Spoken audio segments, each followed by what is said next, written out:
Hi friends, शुभ संध्या। जय जगन्नाथ। चलते आज कैलेंडर बा कैलेंडर मानकर गणना पर कथा हवा। तो आज आम मसीहार पर जो कैलेंडर को व्यवहार करुँच यह व्यतीत अन्य कौन कैलेंडर अच्छी कि बा थिला कि? हाँ आज्ञा, निश्चित थिला।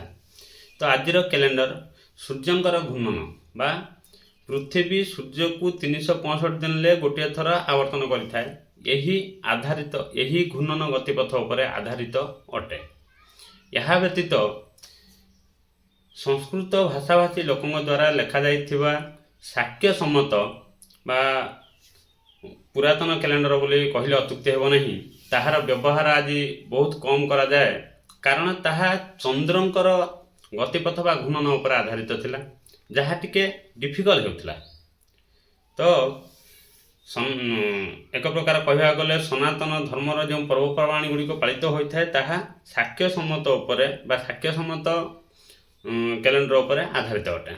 सही भली उर्दू भाषाभाषी द्वारा लिखा जाइथिबा कैलेंडर जहाँ को हिजरी कैलेंडर कहा जाए, यही हिजरी कैलेंडर गणना अनुसार मुस्लिम मानकर जो पर्वपर्वाणी गुड़िक आधारित होता है। तो यही हिजरी कैलेंडर रे मास गुड़िक जेल्हिजा बोली कहा जाता है।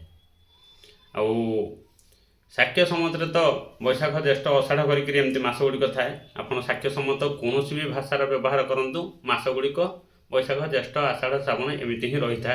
बास जो भाषार परिवर्तन हुए सामान्य मासर ना तो या रुहे सामान्य परिवर्तन ढंगी से कथबार्ता होता बैशाख ज्येष्ठ आषाढ़ या सामान्य परिवर्तन कर। तो सही भली एबे आमे मसीहा जो 2025 बोली कहते यही 2025 केउं कैलेंडर आसी आप जानते कि? हाँ मु कही रखुची जहाँ को ग्रेगोरियन कैलेंडर बोली कहा जाए, जहाँ को पाद्री बा पप ग्रेगोरी बोली जड़े लिखिथिले, जहाँ 1600 ईस्वी से लिखिथिले। तो यही कैलेंडर अनुसार आपन को दुईटा प्रमुख शब्द सुनिबा को मिलिबो, जहाँ कि बीसी आउ एडी। बीसी प्रायतः बहुत लोग कहीपर बिफोर क्राइस्ट बोलिक जहाँ कह जाए, किंतु एडी रे फुल फॉर्म बहुत कम लोग जानते।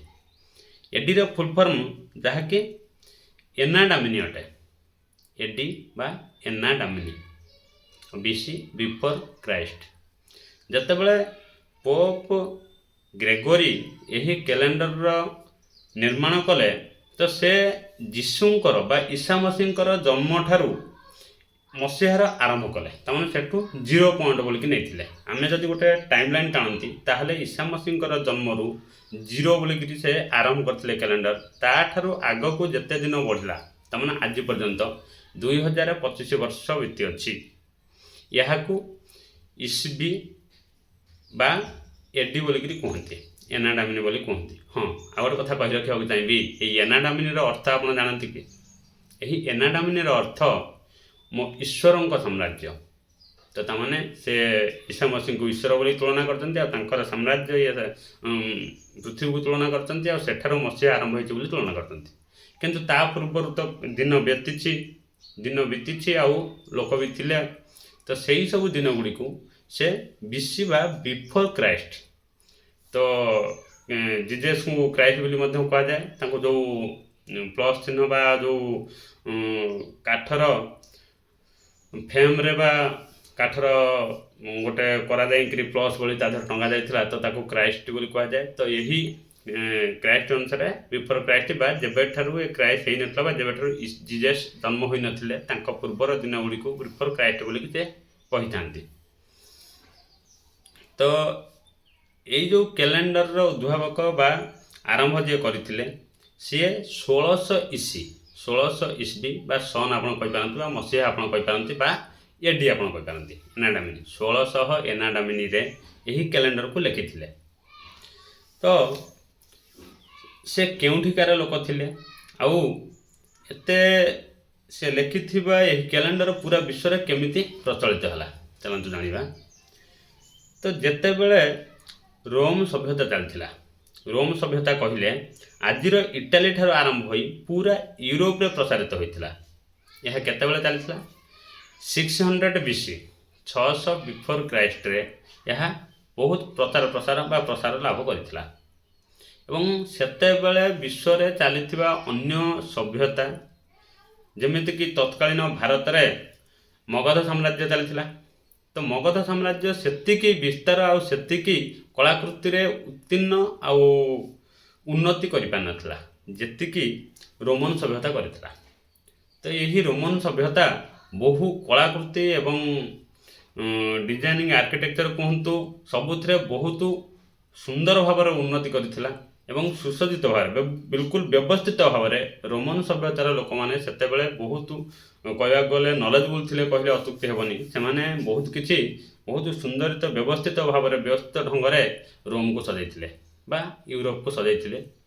ଆଉ ସେହି ସମୟରେ ବିଶେଷ କରିକିରି ଏହି 600 BC ସମୟରେ 2 ଜଣ ରାଜା ହେଇଥିଲେ ଏହି ରୋମାନ ସଭ୍ୟତାରେ, ଯାହାଙ୍କର ନାମ ଜୁଲିୟସ୍ ସିଜର ଏବଂ ଆଗଷ୍ଟକ।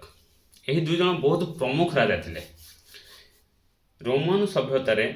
ଜୁଲିୟସ୍ ସିଜର ଏବଂ ଆଗଷ୍ଟକ ଏହି 2 ଜଣ ବହୁତ ପ୍ରଭାବଶାଳୀ ଆଉ ବହୁତ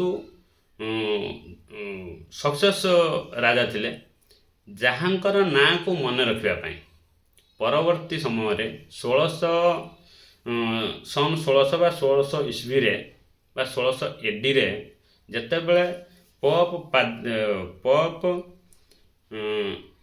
ଗ୍ରେଗୋରୀ ଲେଖୁଛନ୍ତି କ୍ୟାଲେଣ୍ଡର ବା ବନାଉଛନ୍ତି କ୍ୟାଲେଣ୍ଡର, ସେତେବେଳେ ଏହି 2 ଜଣଙ୍କ ନାଁକୁ ସ୍ମରଣ ରଖିବା ପାଇଁ ବିଶ୍ୱବାସୀ ଏହି 2 ଜଣଙ୍କ ନାଁକୁ ସ୍ମରଣ ରଖିବା ପାଇଁ 2ଟି ମାସର ନାମକରଣ କରିଛନ୍ତି, ଯାହାକି ଜୁଲିୟସ୍ ସିଜରଙ୍କ ନାଁ ଅନୁସାରେ ଜୁଲାଇ ମନ୍ଥ ଏବଂ ଆଗଷ୍ଟଙ୍କ ନାଁ ଅନୁସାରେ ଅଗଷ୍ଟ ମନ୍ଥର ନାମକରଣ କରାଯାଇଛି। ତ ଯାହା ବି ହେଉ, ବାସ୍ ମୁଁ ଶେଷରେ ଏହି କଥା କହିବି, ଖ୍ରୀଷ୍ଟିଆନ ମାନେ ଆମେ ଯେତେବେଳେ ଆମର ଭାରତୀୟ ପରମ୍ପରାରେ ଆମେ ବାର ତୀର୍ଥ ଓଷା ବ୍ରତ ଏବଂ ଆମରି ସଭ୍ୟତା ଭିତରେ ଆମେ ଶିକୁଳିକି ବା ଆମ ସଭ୍ୟତା ଭିତରେ ଆମେ ରହୁଥିଲେ, ସେତେବେଳେ ଏମାନେ ବିଶ୍ୱ ବିଷୟରେ ଚିନ୍ତା କରି ବା ନଲେଜ ବିଷୟରେ ଚିନ୍ତା କରି ଜ୍ଞାନ ବିଷୟରେ ଚିନ୍ତା କରି ଏମିତି ଏକ କ୍ୟାଲେଣ୍ଡରର କଳନା କରିଛନ୍ତି ବା ଉପସ୍ଥାପନା କରିଛନ୍ତି, ଯାହା ଆଜି ପୁରା ବିଶ୍ୱରେ ସମସ୍ତେ ଆକ୍ସେପ୍ଟ କରୁଛନ୍ତି ଆଉ ସମସ୍ତେ ବ୍ୟବହାର କରୁଛନ୍ତି।